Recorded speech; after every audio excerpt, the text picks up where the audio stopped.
विधि के विधान को कोई ठीक ठीक समझ नहीं सकता। जिसके पास प्रचुर परिणाम में भोजन पदार्थ है उसमें पाचन शक्ति नहीं है, और जिसमें पाचन शक्ति है उसे भोजन नहीं मिलता। बड़ा विचित्र खेल है भगवान का। एक विद्वान है ऐसे अद्भुत, घर में खाने की व्यवस्था नहीं, और जिसमें न विद्या है, न बुद्धि है, न तेज है, न बल है, अपार धन वैभव। भगवान की लीला बड़ी विचित्र है। आवश्यकता से अधिक अर्थ भरा पड़ा है। जहां संतान है वहां धन नहीं है, और बड़े धनी है और एक को लड़का नहीं। बड़ा विचित्र भगवान का खेल है। कभी ब्रह्मा जी की सृष्टि रचना में बड़ी भारी भूल देख रहे हैं। देखिए स्वर्ण कितना सुंदर है, अगर उसमें सुगंध होती तो। ब्रह्मा जी भूल गए, अगर स्वर्ण में सुगंध दे देते तो क्या कहना था। ईख के डंडे में जब इतनी मिठास है तब यदि उसमें फल लगता तो कितना बढ़िया होता। सोने में सुगंध नहीं दी, ईख में कोई फल नहीं दिया। ब्रह्मा जी बड़ी भूल कर गए। जब चंदन की लकड़ी में इतनी सुगंध है तो उसमें फूल होता, चंदन का फूल, तो कितना बढ़िया होता। ये भी ब्रह्मा जी भूल गए।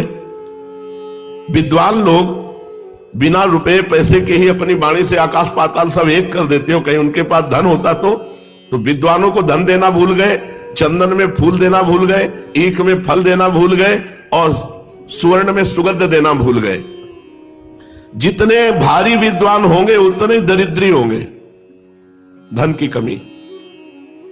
और जितना भारी तेजस्वी होगा महात्मा उतने कम आयु वाला होगा, जवानी में पधार जाएगा। जितने बड़े बड़े महात्मा हुए कम आयु वाले हुए। हमें लगता है ब्रह्मा जी ठीक से अगर सृष्टि बनाते तो बढ़िया रहता। किसी कवि ने कहा कि गंधा सुवर्णे फल मिक्षु दंडे नाकारी पुष्पम खलु चंदनेशु विद्वान धनाढ्यो न तो दीर्घ जीवी धातु पुरा कोपि न बुद्धि दधो भूत। ब्रह्मा जी हमें लगता है जल्दी में गड़बड़ी कर गए। ब्रह्मा जी जरूर ही ये गड़बड़ी कर गए। विद्वानों को निर्धन नहीं बनाना चाहिए, विद्वानों को धनी बनाना चाहिए। पर विद्वानों को अन्य पुरुषों के आश्रित रहना पड़ता है। देखा आपने, देखा है महाभारत पूरी कंठस्थ, महाभारत पूरी कंठस्थ। उनको ऐसे बैठ जाए तो श्लोक सहित बोल और फटित होती। पहले भोजन के लिए कोई दूसरा ही निमंत्रण उनको देगा, मतलब भारी धन की हानि और विद्वता चरम सीमा की। ऐसा ही कुछ महाप्रभु के घर में था। विद्वता ज्ञान वैराग्य भक्ति की मूर्ति है महाप्रभु। अब बूढ़ी मैया है, कोई पूर्व की प्रॉपर्टी नहीं है, अब ब्याह हो गया है तो अर्थ की आवश्यकता है। उस समय ऐसा नहीं था कि संस्कृत पाठशाला में बड़ी भारी दक्षिणा मिलती हो, जैसे अब पेमेंट सरकारी मिलती है। ऐसा नहीं था, अपनी अपनी पाठशाला है, कुछ जो कुछ उससे मिल गया। ऐसे कोई सरकारी पैसा थोड़ी मिलता था। अब ये तो कहो कि बड़ी सौम्य और सहनशील लक्ष्मी देवी थी, जो कभी अपनी कोई मांग ही महाप्रभु से नहीं की। जो कुछ घर में उसी से काम चला रहे। निमाई पंडित विद्वान थे, गुणवान थे, रूपवान थे, तेजवान थे, पर धनवान नहीं थे। सांसारिक धन नहीं था उनके यहां, निर्धनता का साम्राज्य था। किंतु निमाई पंडित को तनिक भी इसकी व्यथा नहीं थी कि मैं निर्धन हूं। उनके सामने किसी भी प्रकार की परिस्थिति उनको दुख नहीं दे सकती थी। यह भगवान में चित्त जोड़ने से होता है। निमाई को जरा भी परवाह नहीं थी कि हमारे घर में धन नहीं। उन दिनों योग्य और नामी पंडित देश विदेशों में अपने योग्य छात्रों के साथ भ्रमण करते थे। सदगृहस्थ ऐसे विद्वानों को धन दे दिया करते थे, पूजा करते थे, वस्त्र आदि दे दिया करते थे।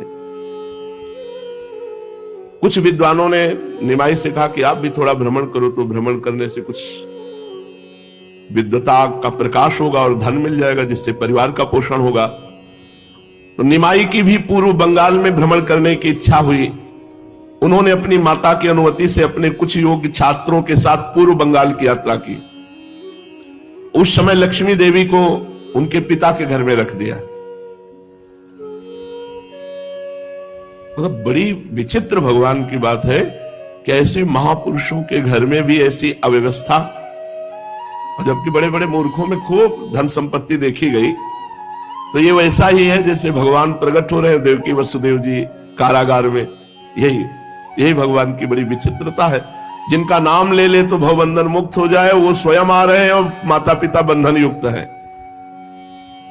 श्री गंगा जी को पार करके निमाई पंडित अपने शिष्यों के साथ पद्मा नदी के तट पर राढ़ देश में पहुंचे। बंगाल में भगवती भागीरथी की दो धाराएं हो जाती हैं। गंगा जी की मूल शाखा पूर्व की ओर जाकर जो बंगाल के उपसागर में मिली उसका नाम पद्मावती है। दूसरी जो नवद्वीप होकर गंगा सागर में जाकर समुद्र से मिली उसे भागीरथी गंगा कहते हैं। ब्रह्मपुत्र नदी के और दक्षिण तट से लेकर पद्मा नदी पर्यंत के देश को राढ़ देश कहते हैं। पहले बंगाल इसे ही कहते थे। उत्तर तट को गौड़ देश कहते थे। दक्षिण तट को बंगाल या राढ़ के नाम से पुकारते थे, आज जिसे पूर्व बंगाल कहते हैं। गौड़ देश वालों से बंग देश वालों का आचार विचार भी कुछ कुछ भिन्न था और अब भी है। निमाई पंडित ने पद्मा के किनारे किनारे पूर्व बंगाल के बहुत से स्थानों में भ्रमण किया। जो भी लोग इनका आगमन सुनते हुए यथाशक्ति भेंट लाकर इनको समर्पित करते। वहां के विद्यार्थी कहते, हम बहुत दिनों से आपकी प्रशंसा सुन रहे हैं। आपकी लिखी हुई व्याकरण की टिप्पणी बड़ी ही सुंदर है। हमें अपने पाठ में उससे बहुत सहायता मिलती है। कोई कहते, आपकी पदधूल से देश पावन बन गया। आपके प्रकांड पांडित्य की हम प्रशंसा ही मात्र सुनते थे, आपके गुणों की कौन प्रशंसा कर सकता है। इस प्रकार लोग भांति भांति से निमाई की प्रशंसा करते और पूजा करते। इनके साथियों को भय था कि पंडित जी यहां भी नवद्वीप की भांति चंचलता न कर दे, किंतु महाप्रभु देश काल को समझते थे। बहुत गंभीर बर्ताव। कई मास तक ये पूर्व बंगाल में भ्रमण करते रहे, किंतु एक मिनट भी कभी चंचलता नहीं की। कई महीने गंभीर स्वभाव, एक गंभीर पंडित की भांति सदा बने रहते थे। इनसे जो जिस विषय का प्रश्न पूछता उसे उसी प्रश्न के अनुसार यथावत उत्तर देते। यहां इन्होंने वैष्णवों की कभी आलोचना नहीं की, उल्टा भगवत भक्ति का सर्वथा प्रचार किया। इन्होंने लोगों के पूछने पर भगवान नाम का महात्म्य बताया, भक्ति की श्रेष्ठता सिद्ध की और कलयुग में भक्ति मार्ग को ही सर्वश्रेष्ठ, सुलभ और सर्वोपयोगी बताया। किंतु ये बातें इन्होंने एक विद्वान पंडित की हैसियत से कही थी। जैसे विद्वानों से जो भी प्रश्न करो उसी का शास्त्रानुसार उत्तर दे देंगे। भक्ति का असली स्रोत तो इनका अभी अव्यक्त रूप से छिपा ही हुआ था, उसके प्रवाहित होने में अभी देरी थी। फिर भी इनके पांडित्यपूर्ण उत्तरों से राढ़ देशवासी श्रद्धालु मनुष्यों को बहुत लाभ हुआ। वे भगवान नाम और भक्ति के महत्व को समझ गए। उनके हृदय में भक्ति का एक नया अंकुर उत्पन्न हुआ, जिसे पीछे से गौरांग की आज्ञा अनुसार नित्यानंद प्रभु ने प्रेम से सींचकर पुष्पित, पल्लवित, फलान्वित बनाया। इस प्रकार ये शास्त्रीय उपदेश करते हुए राढ़ देश के मुख्य मुख्य स्थानों में घूमने लगे। शाम को अपने साथियों को लेकर के पद्मों में स्नान करते, घंटों एकांत में जल विहार करते रहते। लोग बड़े सत्कार से इन्हें खाने पीने की सामग्री देते। इनके साथी अपना भोजन स्वयं ही बनाते थे। इस प्रकार इनकी यात्रा के दिन आनंद से कटने लगे। एक दिन महामहिम निमाई पंडित एकांत स्थान में बैठे हुए थे। उसी समय एक तेजस्वी ब्राह्मण उनके समीप आया। ब्राह्मण के चेहरे से उसकी नम्रता, शीलता, पवित्रता और प्रभु प्राप्ति के लिए विकलता प्रकट हो रही थी। ब्राह्मण अपनी वाणी से निरंतर भगवान के सुमधुर नामों का उच्चारण कर रहा था। उसने आते ही इनके चरण पकड़ लिए और फूट फूट कर रोने लगा। इन्होंने उस ब्राह्मण को उठाकर गले से लगाया और अपना कोमल कर उसके अंग पर फेरते हुए बोले, आप ये क्या कर रहे हैं? आप तो हमारे पूज्य हैं, हम तो अभी बालक हैं, आप हमारे स्वयं पूजनीय हैं। ब्राह्मण इनके पैरों को पकड़े हुए निरंतर रुदन कर रहा था। वो कुछ सुनता ही न था, बस हिचकियां भर भर कर जोरों से रोता ही था। महाप्रभु ने आश्वासन देते हुए कहा, बताओ तो इस प्रकार रुदन क्यों कर रहे हो? तुम पर क्या विपत्ति आ गई? मंगलमय भगवान तुम्हारा भला करेंगे। मुझे अपने दुख के कारण को बताओ। प्रभु ने इस प्रकार बहुत आश्वासन जब दिया तो ब्राह्मण ने कहा, प्रभु मैं बड़ा ही अधम और साधन शून्य दीनहीन ब्राह्मण बंधु हूं। अभी तक इस संसार में मनुष्य का साध्य क्या है, उस तक पहुंचने का असली साधन कौन सा है, इस बात को नहीं समझ सका हूं। मैं सदा इसी चिंता में मग्न रहा करता था कि साध्य साधन का निर्णय कैसे हो। भगवान से नित्य प्रार्थना किया करता था कि भगवान मैं तुम्हारी स्तुति प्रार्थना कुछ नहीं जानता, आपको कैसे पुकारा जाता है ये बात भी नहीं जानता। इस दीनहीन कंगाल को आप स्वयं ही किसी प्रकार साध्य साधन का तत्व समझा दीजिए। अंतर्यामी भगवान ने मेरी प्रार्थना सुन ली। कल रात में मैं सो रहा था, स्वप्न में एक महापुरुष ने आकर मुझसे कहा, पूर्व बंगाल में जो आजकल निमाई पंडित भ्रमण कर रहे हैं उन्हें तुम साधारण पंडित ही ना समझो, वे साक्षात नारायण स्वरूप है। उन्हीं के पास तुम चले जाओ, वे तुम्हारी शंका का समाधान करके तुम्हें साध्य साधन का मर्म समझावेंगे। बस आंख खुलते ही मैं इधर चला आया हूं। आज मेरा जीवन सफल हुआ, मैं श्री चरणों के दर्शन करके कृतकृत्य हो गया। प्रभु तनिक मुस्कुराए और फिर धीरे धीरे तपन मिश्र से कहने लगे, इनका नाम तपन मिश्र था। महाभाग, आपके ऊपर श्री कृष्ण भगवान की बड़ी कृपा है, आपकी अंतरात्मा अत्यंत पवित्र है, इसीलिए आप सभी में भगवत भाव करते हैं। मनुष्य जैसी भावना किया करता है वैसे ही रात्रि में स्वप्न देखता है। आप इस बात को सत्य समझें और किसी के सामने प्रकाशित न करें। तपन मिश्र ने हाथ जोड़कर कहा, प्रभु मुझे भुलाइए नहीं, अब तो मैं सर्वतोभावेन आपकी शरण में आ गया हूं, जैसे भी उचित समझे मुझे अपनाइए और मेरी शंका का समाधान कीजिए। प्रभु ने हंसते हुए पूछा, अच्छा तुम क्या पूछना चाहते हो, तुम्हारी शंका क्या है? दीन भाव से तपन मिश्र ने कहा, प्रभु इस कलिकाल में प्राचीन साधन जो शास्त्रों में सुने जाते हैं उनका होना तो असंभव है।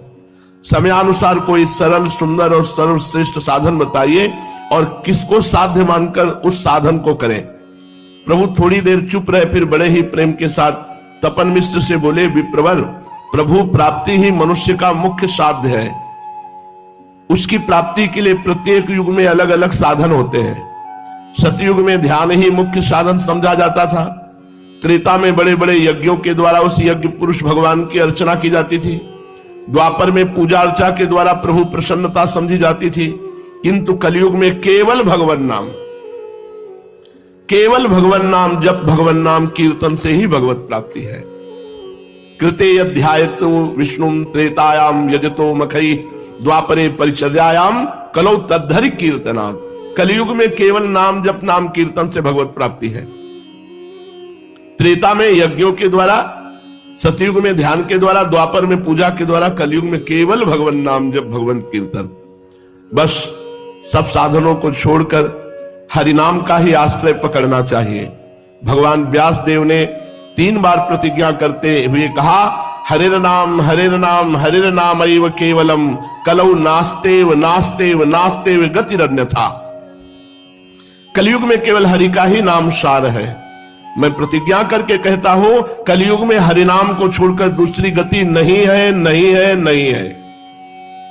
लोग हरिनाम का महात्म न समझकर संसार में भांति भांति की यातनाएं सह रहे हैं। जो भगवान नाम की महिमा समझ लेगा फिर उसे भव बाधाएं व्यथा पहुंचा ही नहीं सकती। मैं तुम्हें सार से सार बात, गुह से गुह साधन बताए देता हूं। इसे खूब यत्न पूर्वक स्मरण करना और इसे ही अपने जीवन का मूल मंत्र समझना। संसार सर्प दष्टानां मेकमेव सुभेषजम सर्वदा सर्वकालेषु सर्वत्र हरिचिंतनम। सार बात है, संसार रूपी सर्प के काटे हुए मनुष्य के लिए एक ही सर्वोत्तम औषधि है, वो ये कि हर समय हर काल में हर स्थान में निरंतर हरि स्मरण ही करता रहना चाहिए। प्रभु के मुख से साधन का गुह्य रहस्य सुनकर मिश्र जी को बड़ा ही आनंद हुआ। आनंद के कारण उनकी आंखों में से अश्रुधारा बहने लगी। उन्होंने रोते रोते प्रभु के चरण पकड़कर प्रार्थना की, प्रभु आपकी असीम अनुकंपा से आज मेरे सभी संशयों का मूलोच्छेदन हो गया। अब मुझे कोई भी शंका नहीं रही। अब मेरी यही अंतिम प्रार्थना है कि मुझे श्री चरणों से पृथक न कीजिए, सदा श्री चरणों के ही समीप बना रहूं, ऐसी आज्ञा प्रदान कीजिए। प्रभु ने कहा, अभी नहीं, अभी काशी जाओ, काशी में जाकर निवास करो। कालांतर में हम भी काशी जी आवेंगे, तभी आपसे भेंट होगी और आपको वहीं काशी में जाकर रहना चाहिए। प्रभु की आज्ञा सिरोधार करके तपन मिश्र काशी को चले गए और इधर प्रभु अपने घर लौटने की तैयारियां करने लगे।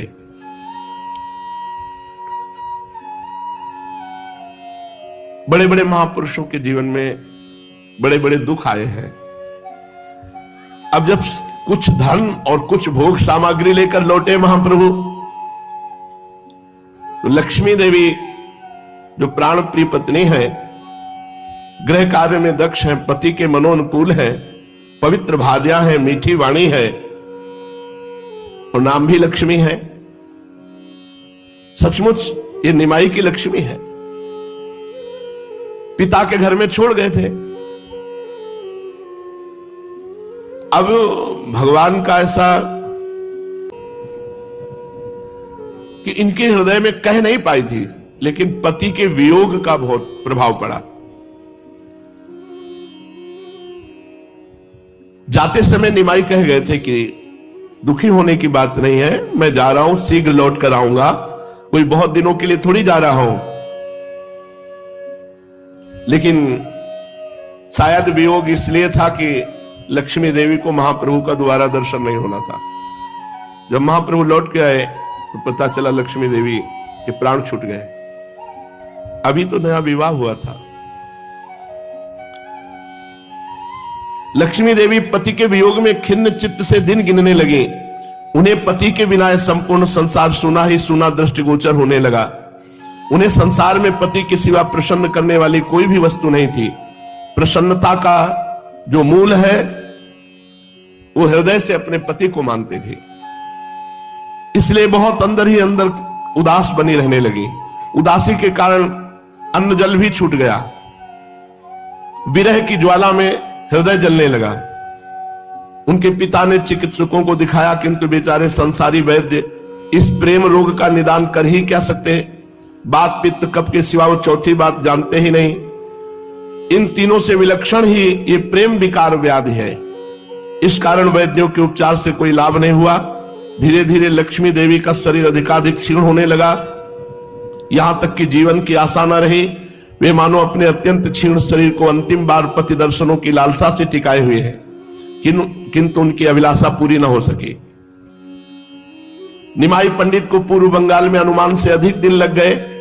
अंत में बड़े कष्ट के साथ वियोग व्यथा को न सह सकने के कारण अपने पति देव के चरण चिन्हों को हृदय में धारण करके इस पांच भौतिक शरीर का त्याग कर दिया लक्ष्मी देवी ने।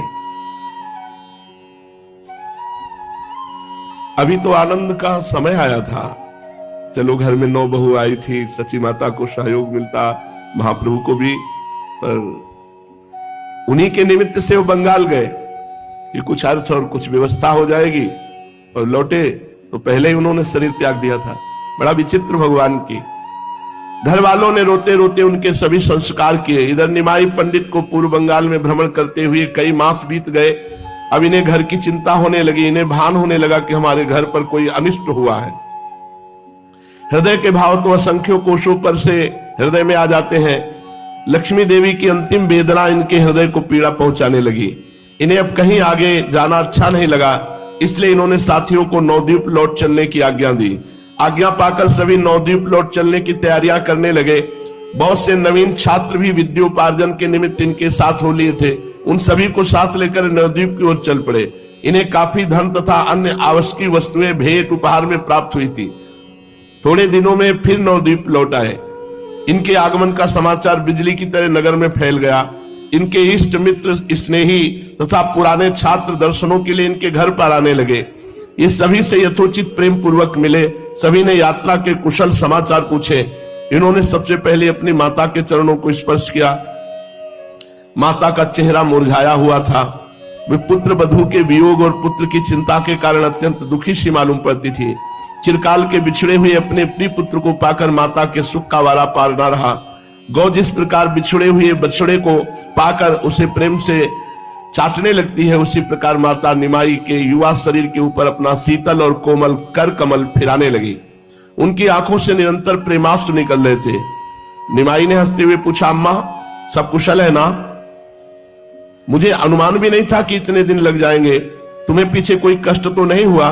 पुत्र के ऐसा पूछने पर माता चुप हो रही। तब किसी दूसरी स्त्री ने बताया कि लक्ष्मी देवी का परलोक गमन हो गया है। सुनते ही महाप्रभु के चेहरे पर दुख, संताप और वियोग के भाव प्रकट होने लगे।